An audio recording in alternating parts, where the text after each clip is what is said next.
Hello and welcome students. Last class में मैंने आपको ब्रिटिश माइक्रोमीटर की रीडिंग के बारे में बताया था कि किस तरह ब्रिटिश माइक्रोमीटर में रीडिंग लिया जाता है।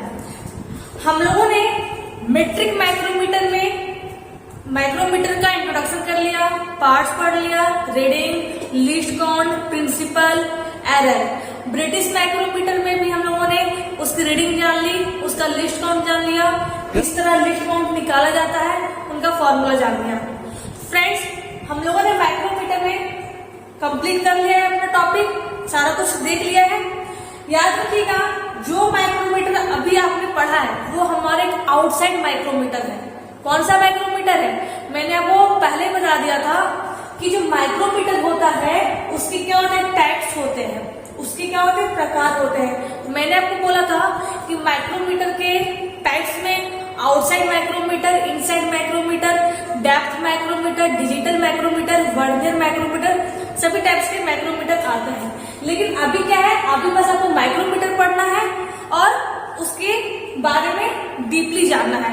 मैंने आपको डीपली बता दिया, पूरे गहराई से बता दिया कि माइक्रोमीटर क्या है। लेकिन ये याद रखना, जो माइक्रोमीटर आपने पढ़ा है वो हमारे आउटसाइड माइक्रोमीटर है। तो फ्रेंड्स, हम लोगों ने मीट्रिक माइक्रोमीटर और ब्रिटिश माइक्रोमीटर के बारे में जान लिया। आज क्या है, आज कुछ क्वेश्चंस करेंगे, एमसीक्यू करेंगे, यानी कि मल्टीपल चॉइस क्वेश्चंस करेंगे, जिससे कि आपको आइडिया मिले कि किस तरह के प्रश्न पूछे जाते हैं आपके एग्जाम पर। तो फ्रेंड्स, स्टार्ट करते हैं आज की क्लास। पहला प्रश्न हमारा है, माइक्रोमीटर किस सिद्धांत पर कार्य करता है? मैंने आपको बोला था सिद्धांत यानी कि प्रिंसिपल। आपको मैंने बोला था कि माइक्रोमीटर जो हमारा होता है वो किस सिद्धांत पर काम करता है। आप ऑप्शंस देखिए, nut bolt, screw, lead pitch, सभी चार ऑप्शन है इसके। क्या क्या है? नट एंड बोल्ट है, स्क्रू है, लीड एंड पीच है और ऑल ऑफ एबव यानी कि सभी। आपको मैंने बताया था कि माइक्रोमीटर जो हमारा होता है वो नट एंड बोल्ट के प्रिंसिपल पर काम करता है। और एक प्रिंसिपल बताया था जो कि क्या था हमारा, lead and pitch. Lead and pitch बताया था कि माइक्रोमीटर जो हमारा होता है वो लीड एंड पीच के प्रिंसिपल पर भी काम करता है। तो फ्रेंड्स, हम लोगों को पता है कि नट एंड बोल्ट के प्रिंसिपल पर काम करता है और लीड एंड पीच के प्रिंसिपल पर काम करता है। तो फ्रेंड्स देखिए, यहाँ पर ऑप्शन आप ध्यान से देखिए, नट एंड बोल्ट पता है हमें, लीड एंड पीच पता है, लेकिन दोनों इसके प्रिंसिपल है। माइक्रोमीटर क्या है, ये भी इसका प्रिंसिपल है और ये भी इसका प्रिंसिपल है, लेकिन कोई ऐसा ऑप्शन नहीं है जिसमें दोनों का दिया गया है। ऐसा था बोथ यानी कि दोनों आंसर है। बोथ नहीं दिया गया है, दिया गया है सभी। तो इसका आंसर सभी होगा। क्यों होगा? क्योंकि जो माइक्रोमीटर का जो प्रिंसिपल होता है वो स्क्रू पर भी काम करता है। किस पर काम करता है? स्क्रू पर भी काम करता है। फ्रेंड्स, मैं बता देती हूँ, जो जो हम लोगों ने पढ़ा है, ठीक है, मान लो कि उसमें कोई 2 पॉइंट छूट जाता है, उसे क्या करेंगे, क्वेश्चंस के माध्यम से पूरा कर लेंगे। मैंने आपको माइक्रोमीटर के प्रिंसिपल में लीड एंड पीच बताया था और नट एंड बोल्ट बताया था, स्क्रू नहीं बताया था, ठीक है। तो क्या है, आपको ध्यान में रखना है कि माइक्रोमीटर का जो प्रिंसिपल होता है, सिद्धांत होता है, वो नट एंड बोल्ट पर भी काम करता है, लीड एंड पीच पर भी काम करता है और स्क्रू पर भी काम करता है। जैसे कि आपको पता नहीं था कि प्रिंसिपल में हमारा स्क्रू भी आता है, तो अब पता चल गया होगा। तो इसका आंसर क्या होगा? इसका आंसर हमारा होगा सभी, ठीक है। कि माइक्रोमीटर का जो प्रिंसिपल है वो नट एंड बोल्ट पर भी, स्क्रू पर भी और लीड एंड पीच पर भी काम करता है।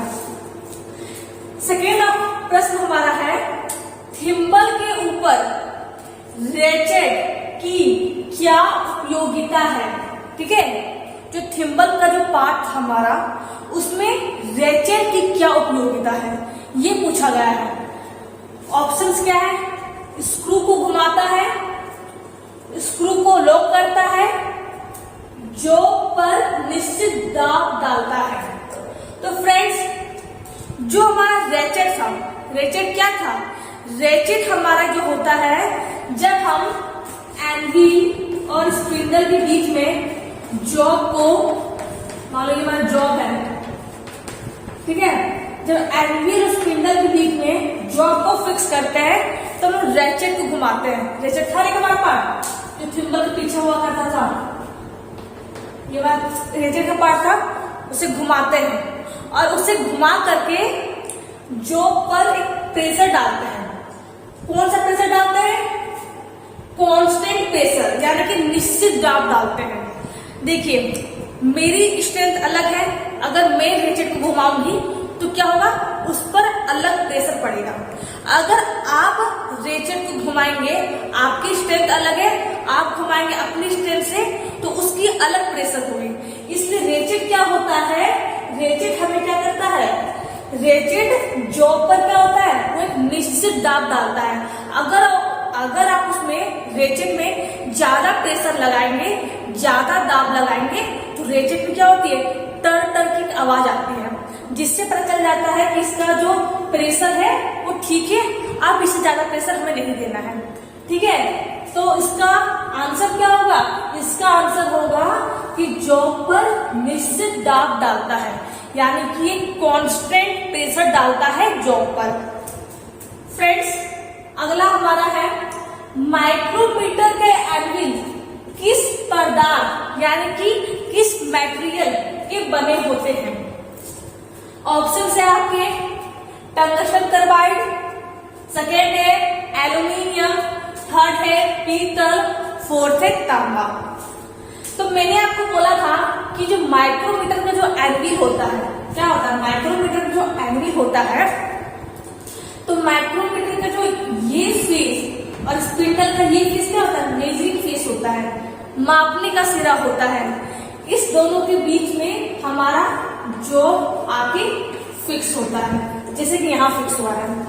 तो क्या होता है कि बार बार हम लोग माइक्रोमीटर से मेजरमेंट निकालेंगे तो क्या होता है कि जो एनविल का जो मापने का जो सिरा है, मापने का जो पॉइंट है वो घिसने लगता है। इसलिए क्या करते हैं, उसे टंगस्टन कार्बाइड का बनाते हैं, जिससे कि वो हमारा घिसे नहीं और लंबे समय तक चले और हमारा एनविल खराब ना हो। आपको मैंने बोला था कि एनविल हमारा किस मेटेरियल का बना होता है, तो टंगस्टन कार्बाइड का हमारा बना होता है। तो इसका आंसर क्या होगा, इसका आंसर होगा 1। फोर्थ ऑप्शन हमारा है, क्वेश्चन हमारा है मीट्रिक माइक्रोमीटर की परास होती है। परास मतलब कि रेंज, कहा था ना मैंने, परास यानी कि रेंज। मैंने आपको बताया था कि माइक्रोमीटर क्या होती है, रेंज होती है, क्या होती है, एक परास होती है। परास क्या होता है, न्यूनतम से न्यूनतम और अधिकतम से अधिकतम। इसकी परास क्या होती है, ऑप्शन देखिए 35 मिलीमीटर, सेकेंड ऑप्शन हमारा है 50 मिलीमीटर, थर्ड ऑप्शन हमारा है 25 मिलीमीटर और फोर्थ ऑप्शन हमारा है 60 यानी कि 60 इंच। तो फ्रेंड्स यहाँ आपको मीट्रिक बोला गया है, ध्यान दीजिएगा, क्या बोला गया है, मीट्रिक। आपको मैंने कहा था कि जो मीट्रिक सिस्टम होता है वो हमेशा मिलीमीटर में होता है और जो ब्रिटिश सिस्टम होता है वो हमेशा हमारा इंच में होता है।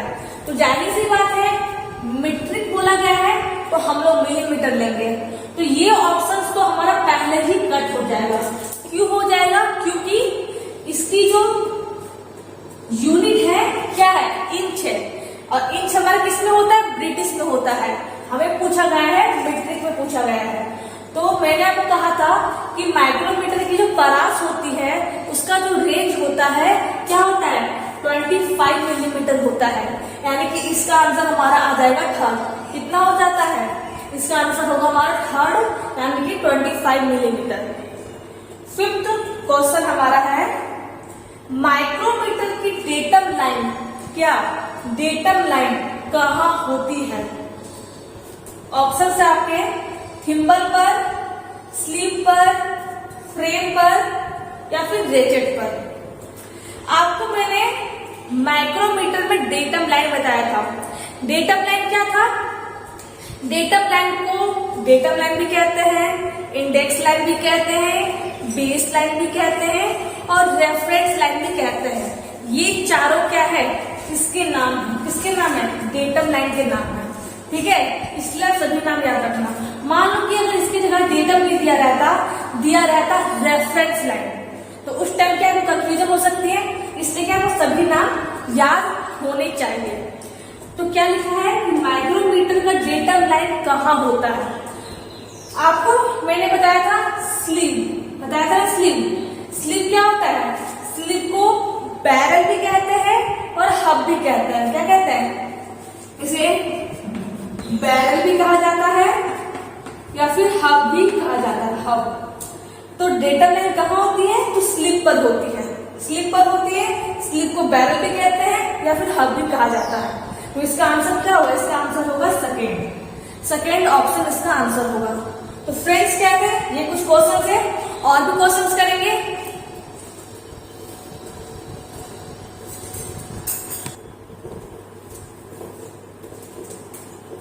फ्रेंड्स देखते हैं अपना अगला प्रश्न। क्या लिखा गया है, लिखा गया है कि माइक्रोमीटर की अल्पतमांक होती है, यानी कि माइक्रोमीटर की लीस्ट काउंट क्या होती है, अल्पतमांक यानी कि लीस्ट काउंट। ऑप्शंस क्या है आपके, 0.1 मिलीमीटर, 10 मिलीमीटर, 0.001 मिलीमीटर, 0.01 मिलीमीटर, आपके ऑप्शंस है। तो मैंने आपको बोला था कि माइक्रोमीटर की जो लीस्ट काउंट होती है कितनी होती है, हमारी 0.01 मिलीमीटर होती है। कितनी होती है, 0.01 मिलीमीटर हमारी इसकी लीस्ट काउंट होती है। तो सातवां प्रश्न हमारा है, जब माइक्रोमीटर के थिम्बल का शून्य, क्या लिखा है, डेटम लाइन से पीछे रह जाता है तो त्रुटि होती है। बोला गया है कि माइक्रोमीटर के थिम्बल का शून्य, यानी कि जो हमारा थिम्बल का जो पार्ट है उसमें इसका जो जीरो है, थिम्बल का जो जीरो है डेटम लाइन से पीछे रह जाता है। डेटम लाइन हमारी ये है, डेटम लाइन क्या होता है, थिम्बल का शून्य, डेटम यानी कि बेस जो हमारा है, जो हमारा बेरल जो है उसके पीछे रह जाता है। तो कौन सी त्रुटि होती है, यानी कि कौन सा एरर होता है। ऑप्शन से आपके पॉजिटिव एरर, धनात्मक त्रुटि, ऋणात्मक त्रुटि, शून्य त्रुटि और नन ऑफ दीज, नोट यानी कि नन ऑफ दीज, यानी कि positive error, negative error, zero error and none of these.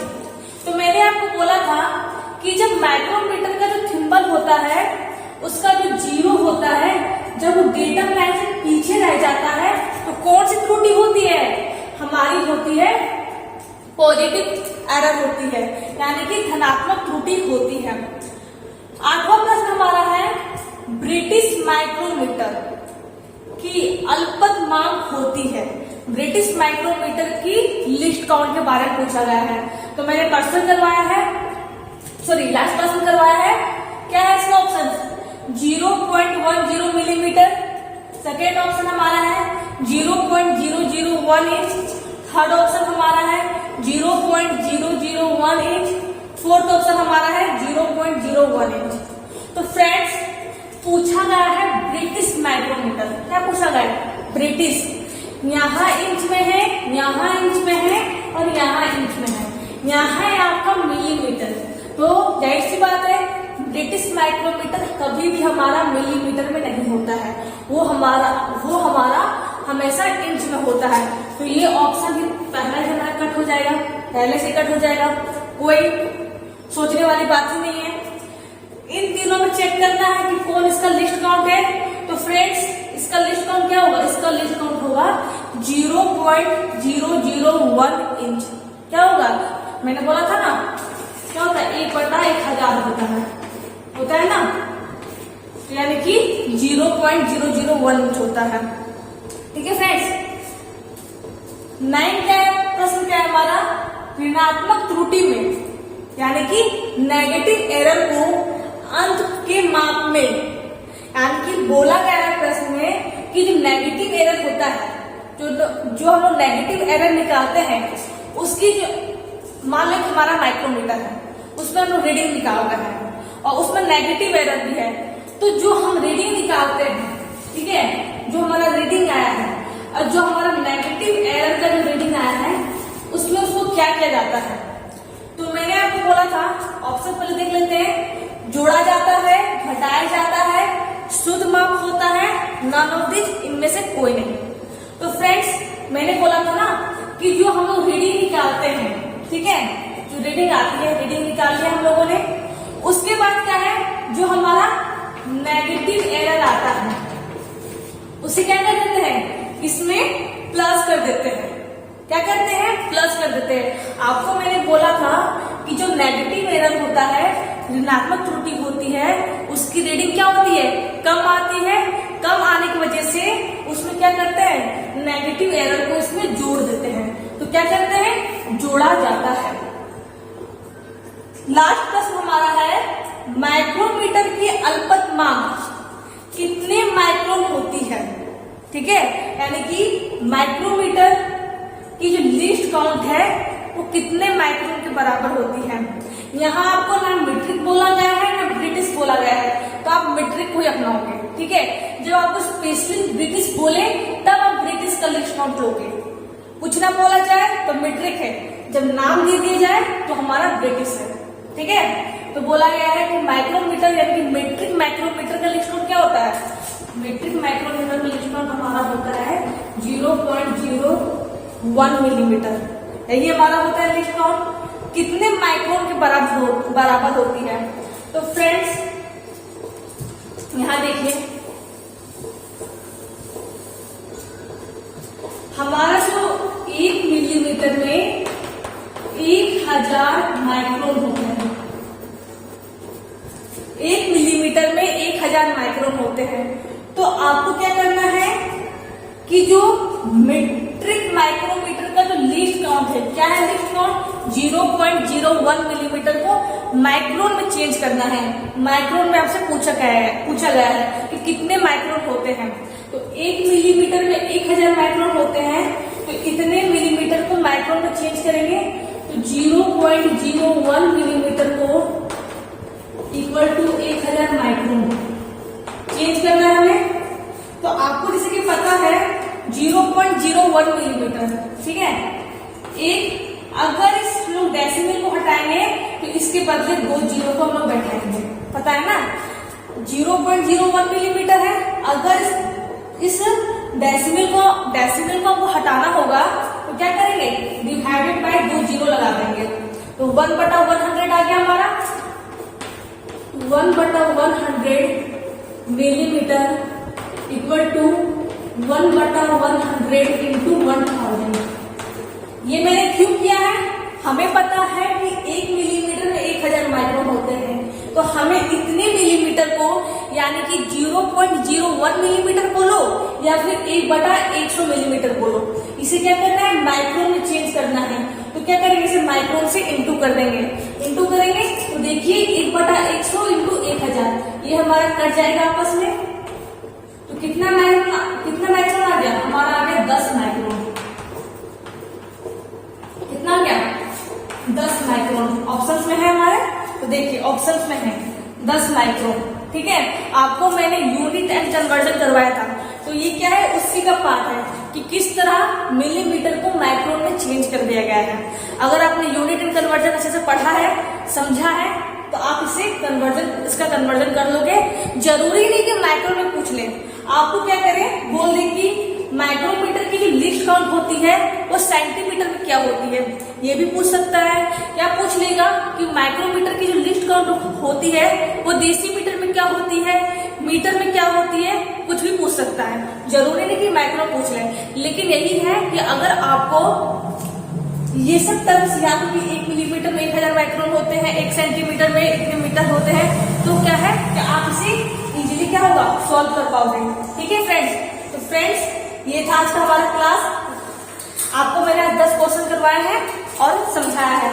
अगर कहीं समझने में दिक्कत आई हो, कहीं प्रॉब्लम आई हो समझने में, तो आप मुझसे क्या करें, अपनी प्रॉब्लम शेयर करें, कमेंट बॉक्स में कमेंट किया करें।